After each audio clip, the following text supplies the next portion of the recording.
Hello everyone. Today I have come up with an interesting chess endgame situation. It looks like an easy win for white. It is having a rook and king is ready to capture these pawns in the next moves. But it's not easy. And if white cannot find the correct move to be played here, it's going to be a draw. So just pause the video and try to find the winning combination for white. Okay, now let's analyze the situation. Most of the players in this situation capture this pawn on g2, thinking that rook covers this region and prevents black from promotion. Now black king moves to e4, trying to support these pawns. King to f2, preparing to capture this pawn. White thinks even if king comes to the support, king can move to e1. Now black king has to move to either c3 or e3. If black plays king e3, rook captures g2 pawn and a double attack on e2 pawn, and white wins the game. Here, if black plays king c3, white king captures e2 pawn. Now black has to move to b3, then king d2, eventually captures this pawn, and again it's winning for white. This is what white thinks to happen. But here after king f2, black has a brilliant move here, queen promotion sacrifice. Then king captures queen. Now black king to d3. Now this is a different situation. Black king prevents white king from entering these squares. Here, white can play king f2, f1 or rook a1. If king goes to f2, then black king to d2, rook a1, queen promotion, rook takes queen, king takes rook, and it's a draw. If white decides to play rook a1, then king c3, king e2, black king to b2, threatening to capture the rook. So rook moves to e1, queen promotion, rook takes queen, king takes rook, and it's a draw again. Also, there is one more line. Here, instead of king e2, white can play rook c1.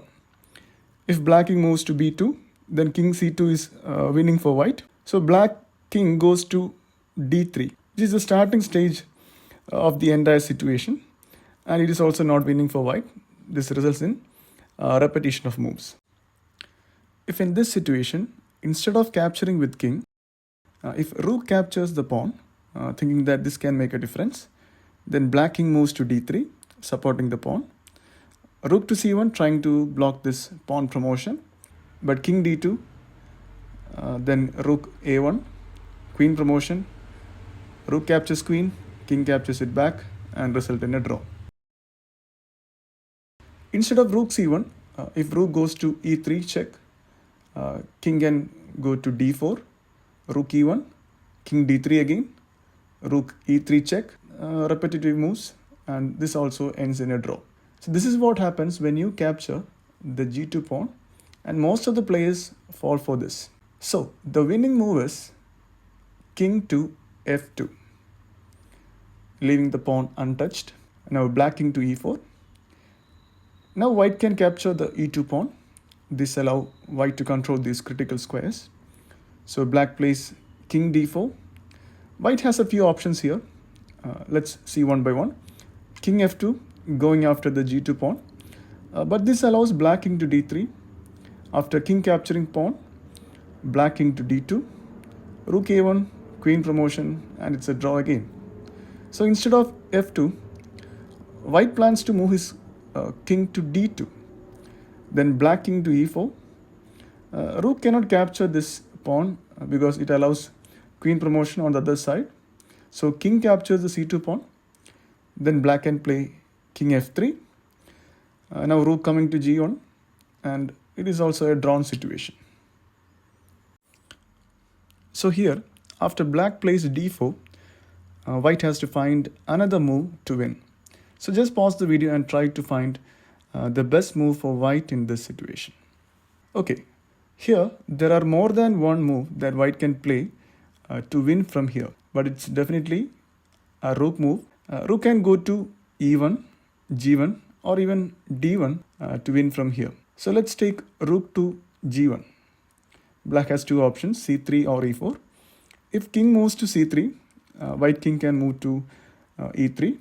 If black moves to b2, Planning a queen promotion, white king can come to d2. Now promotion is off the table. If black promotes, white can easily capture with the rook. So black decides to play king b3. Now white king comes to c1, blocking the promotion. And this allows rook to capture this pawn, and you know how to win it from here. Suppose if black decides to go to e4 instead of playing c3, then you play the crucial move, rook e1. If black moves to f4, you move to f2. Now black cannot go back to this pawn because this file is protected by the rook. So king g4, you capture the pawn, king f4, rook c1, you capture the last pawn and win the game. Suppose if black decides to go to d4, you move king to d2. King cannot go back. Again, rook protects the e file. So king c4, you capture the pawn, king d4, rook g1, capture the last pawn and win the game. Let's see it one more time. You play king f2, king e4, capture the e2 pawn. After king d4, play rook g1, king e4, rook e1, f4, you play king f2, then king to g4, capture the g2 pawn, king f4, rook c1, capture the last pawn and win the game. Hope you guys enjoyed the video. Please like, share and subscribe. If I missed any lines, please let me know in the comment section. Have a great day.